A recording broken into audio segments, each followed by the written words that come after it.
খিদে মেটে যেখানে সেখানে অল টাইম হেলদি মানে আমার একটা খিদে আছে ভারত অস্ট্রেলিয়া সেমিফাইনাল দেখার। আফগানিস্তানের সঙ্গে পয়েন্ট শেয়ার করে 4 পয়েন্ট নিয়ে এরই মধ্যে অস্ট্রেলিয়া সেমিফাইনালের থ্রু। ইংল্যান্ড যদি সাউথ আফ্রিকার সঙ্গে নেক্সট ম্যাচ ডেতে হেরে যায় 5 পয়েন্ট নিয়ে সাউথ আফ্রিকা গ্রুপ চ্যাম্পিয়ন হবে। গ্রুপ রানার্স আপ হিসেবে ধরে নিচ্ছে ভারত ওই গ্রুপে চ্যাম্পিয়ন হবে। অস্ট্রেলিয়া ভারত সেমিফাইনাল, এবং আমি মনের প্রাণে বিশ্বাস করি ভারত যদি কারো সঙ্গে হারে দ্যাট ইজ অস্ট্রেলিয়া। নিশ্চিত দেখান স্বাস্থ্যকর all time healthy life.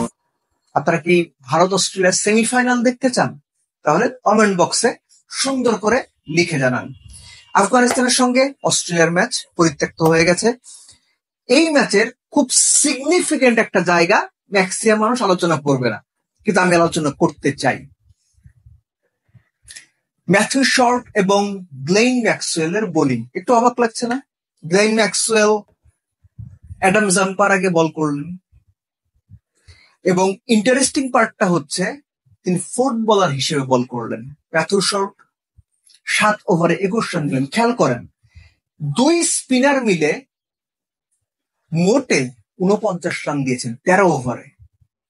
49 run, অর্থাৎ লেফটি ব্যাটসম্যান উইকেটে থাকা অবস্থায় 19 থেকে 35 ওভার, এই সময়টুকুর মধ্যেই ম্যাথিউ শর্টকে ক্যাপ্টেন স্মিথ 7 ওভার করে দিয়ে তিনি উইকেট পাননি, কিন্তু ওই যে 7 ওভারে 21 রান দিয়েছেন, ওটা আফগানিস্তানকে বেঁধে রাখতে, আটকে রাখতে, মিডল ওভারে বড় রান না হতে দিতে, মিডল ওভার অস্ট্রেলিয়ার গ্রিপে রাখতে বিরাট ভূমিকা রেখেছে।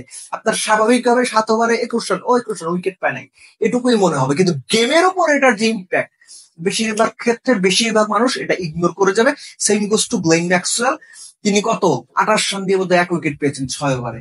তো আমার কাছে মনে হয়েছে এই 2 অফ স্পিনারের ভূমিকা বা এই 2 স্পিনারের ভূমিকা আফগানিস্তান ম্যাচে অস্ট্রেলিয়ার পক্ষে দারুণ ভাবে কাজে দিয়েছে। খেয়াল করেন, আফগানিস্তান কিন্তু শুরুটা ভালো করেনি, কিন্তু সাদেকুল্লাহ আতালের ওই ইনিংসটা এবং ওমরজায়ের যে ফ্লারিশিং হিটিং, সেটা কিন্তু তাদেরকে একটা মোটামুটি রেসপেক্টেবল টোটালে নিয়ে গিয়েছিল। হ্যাঁ, এই উইকেটে 300 কম রান আসলে কোনোভাবেই গ্রহণযোগ্য না, যে অবস্থা ছিল যে আপনি আফগানিস্তান একটা পর্যায়ে কত 35 ওভারের মধ্যে 175 তুলতে 5 উইকেট, তারপর মোহাম্মদ নবী আউট হলেন, গুলবাদন নাইব আউট হলেন, 199 রান 7 উইকেট 40 ওভারের মধ্যে। এমন একটা সিচুয়েশন যেখান থেকে হয়তো আপনি 240 অল আউট হয়ে যেতে পারতেন, কিন্তু 5টা ছক্কায় এর আগের ম্যাচে ইংল্যান্ডের বিপক্ষে 31 রানে 41 করা ওমরজাই যেভাবে 60+ রানের ইনিংসটা খেললেন, ওই সমস্ত সিচুয়েশন না, মানে ওই একটা ইনিংস পুরো ম্যাচের পরিস্থিতি বদলে দেয়। হ্যাঁ, আফগানিস্তানের রান হয়তো 300 হয়নি, কিন্তু যে রানটা 220-30 হতে পারতো, 240 হতে পারতো, সেটা 270 পর্যন্ত নিয়ে যাওয়া, আর 270 টপকে যাওয়া, 273 করা সহজ কোনো ব্যাপার না। এই জন্যই বললাম যে আফগানিস্তানের এই ধরনের ক্রিকেট খেলা দারুণ লাগে। তারা যে বড় দলগুলোকে চ্যালেঞ্জ করছে, নিজেদের উপর আস্থা রেখে বড় দলগুলোর সঙ্গে সমানে সমান টক্কর দেওয়ার চেষ্টা করছে, কঠিন পরিস্থিতিতেও ফাইট করে নিজেদেরকে তুলে আনছে, এই ব্যাপারগুলো দেখতে দারুণ লাগে। এবং বাংলাদেশের কাছে এই ব্যাপারগুলো আমরা এখন দেখতে পাই না, যেটা আমাদের খারাপ লাগে। আরেকটা পজিটিভ সাইন অস্ট্রেলিয়ার জন্য বলে শেষ করবো, সেটা হচ্ছে যে ট্রাভিস হেডের ব্যাটিং।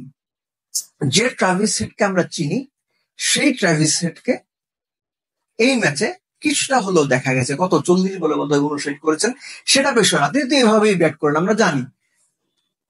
তিনি যে শটগুলো যেভাবে খেলতে চেয়েছেন, যেভাবে টাইমিং করতে চেয়েছেন, যেভাবে ডমিনেট করতে চেয়েছেন, পেরেছেন। এবং পেরেছেন বলেই তার আত্মবিশ্বাস এই একটা ইনিংসে স্কাই হাই হয়ে যাওয়ার কথা। এবং ট্রাভিস হেড রানে ফেরা মানে অস্ট্রেলিয়া আরো দ্বিগুণ শক্তিশালী হওয়া। ট্রাভিস হেড রানে ফেরা মানে প্রতিপক্ষের দুশ্চিন্তা হওয়া। ট্রাভিস হেড রানে ফেরা মানে যদি ভারত অস্ট্রেলিয়া সেমিফাইনাল হয়, ফিরে আসবে 2023 বিশ্বকাপ ফাইনালের স্মৃতি, ফিরে আসবে টেস্ট চ্যাম্পিয়নশিপে ভারতের হারার স্মৃতি। সো এই কারণেই বারবার বলছি আমি যে আমি পার্সোনালি চাই ভারত অস্ট্রেলিয়া সেমিফাইনাল হোক, let's see, bring it on.